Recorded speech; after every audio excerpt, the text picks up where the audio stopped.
Hey guys, welcome back to the People's Court of Public Opinion.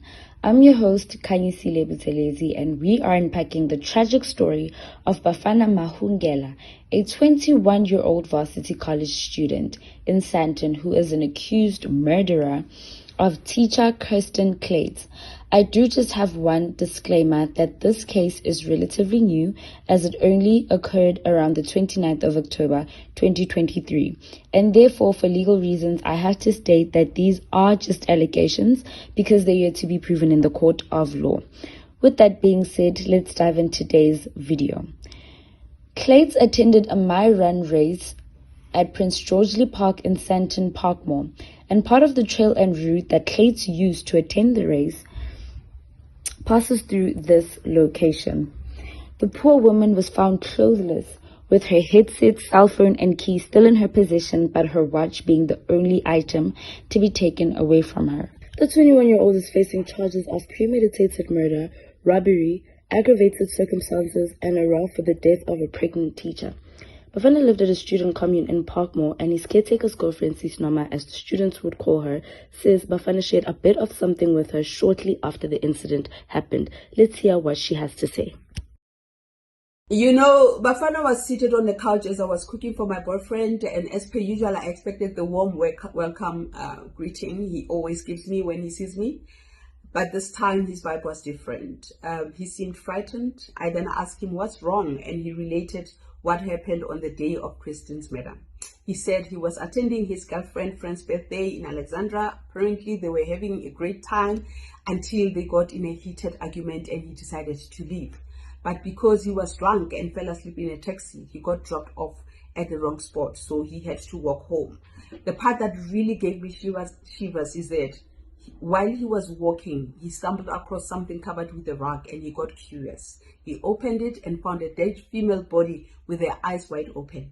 I have no idea why he did this, but he said he couldn't just leave with her with her eyes open, so he gently closed them, and that's why he was so terrified, because he realized that his fingerprints could be left on the body. Yeah. Shocking news, Sis Noma, but thank you for sharing your piece with us. It's very evident that Bafana left out quite some details when sharing the story with Sis Noma, because there are things that he touched on in court that we are not hearing from Sis Noma. But moving on to the members of the public, Snalo Mzoboshi, you knew Bafana personally, and so if you were to give a verdict on this matter, would you say the suspect is guilty or not guilty? Thank you so much for giving me this platform. I was Bafana's housemate. I lived next door to his room, which he shared along with his girlfriend. From the fights that him and his girlfriend usually had, that's when I actually discovered that Bafana actually had a very violent side to him, which usually happened when he was drunk, because overall Bafana was such a cool guy, you know. And I really had a very soft spot for him, but that still doesn't change the fact that an innocent pregnant woman was killed. And with him claiming that he didn't do it, I believe that the CCTV cameras would have spotted somebody else, but it spotted him. And with that being said, I do believe that Bafana is guilty.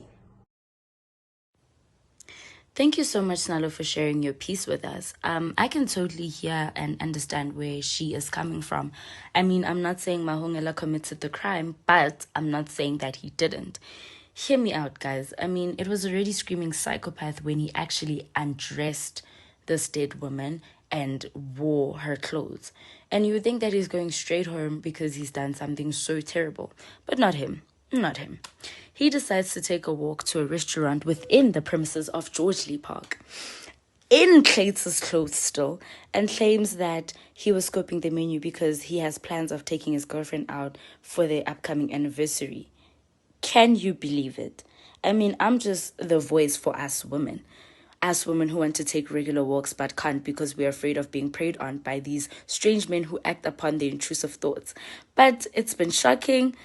Thank you guys for tuning in. Stay tuned in for more updates. It's a wrap.